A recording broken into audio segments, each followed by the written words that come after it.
Local news for Monday the 25th of March. A car fire closed at Umataka Hill yesterday for a short time as crews responded from Featherston.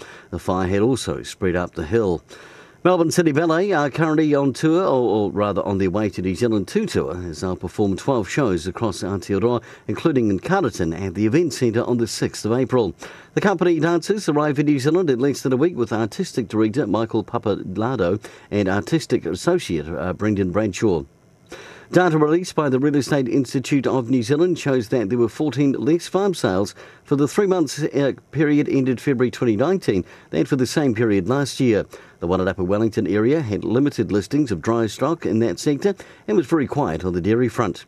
And the Giant Softball Club have 3 teams in the finals this coming weekend after a busy day at South Park.